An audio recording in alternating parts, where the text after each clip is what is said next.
আমরা এসেছি hotel GC international new দীঘায়। এটি একটু নিরিবিলিতে ঝাউবনের দিকে।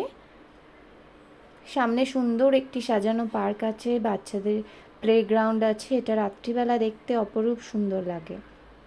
আমরা এখন ঢুকছি হোটেলে রিসেপশনে।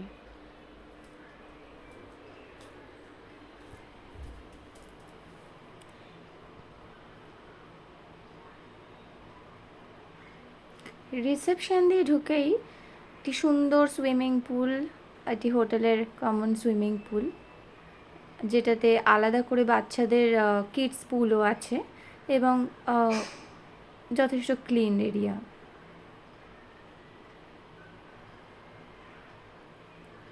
এবার আপনাদের দেখাবো আমরা যে রুমটাতে আছি।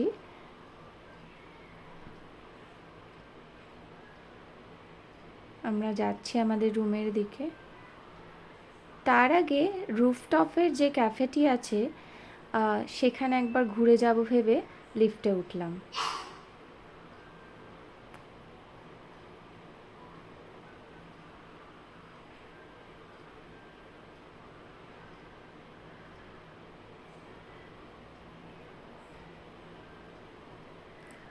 এটি হোটেলের রুফটপ ক্যাফে।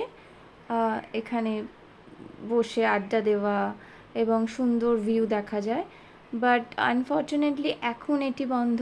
অ্যাকচুয়ালি এটা একটা টাইম আছে, সকাল আই থিঙ্ক 11টা অবধি ওটা থাকে। তো আমরা যেহেতু আজকে ঢুকেছি, চেক ইন করেছি একটু লেটে, আজকে এটা বন্ধ ছিল। আপনাদের জাস্ট দেখিয়ে দিই, একটি সুন্দর রুফটপ রয়েছে এখানে। এবার আমরা যাচ্ছি আমাদের রুমের দিকে। আমরা আছি সেকেন্ড ফ্লোরে, sea facing balcony with balcony superior রুমে। রুমটি আপনাদের দেখাবো।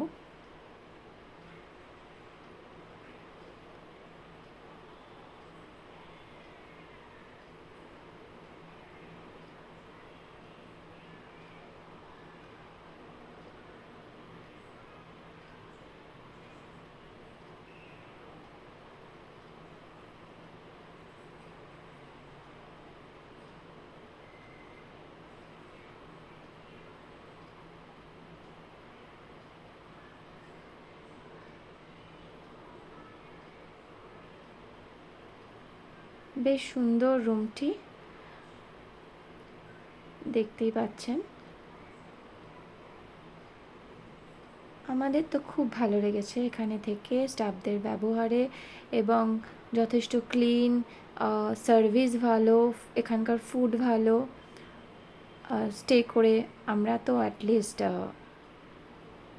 হ্যাপি। বাথরুমেও সব রকম ফেসিলিটিস আছে with geyser and all, and ছোট্ট একটা ফ্রিজও আছে রুমে। আর এটা হলো ব্যালকনি থেকে ভিউটা ভীষণ সুন্দর। আমরা আসলে গেছিলাম রেমাল সাইক্লোনের ঠিক আগের দিন, তার জন্য মেঘলা হয়ে আছে আকাশ, ঝিরঝির করে বৃষ্টি পড়ছিল এবং ভিউটা অত্যন্ত সুন্দর। দূরে ওই ঝাউবনের পেছনে সিটা দেখা যাচ্ছে, বাট আনফর্চুনেটলি ফোনে আপনাদের দেখতে পাচ্ছেন না হয়তো, কিন্তু সিটা দেখা যায়। আর সামনের এই পার্ক। ভিডিওটি যদি আপনাদের ভালো লেগে থাকে, লাইক, শেয়ার অ্যান্ড সাবস্ক্রাইব করুন। Thank you for watching.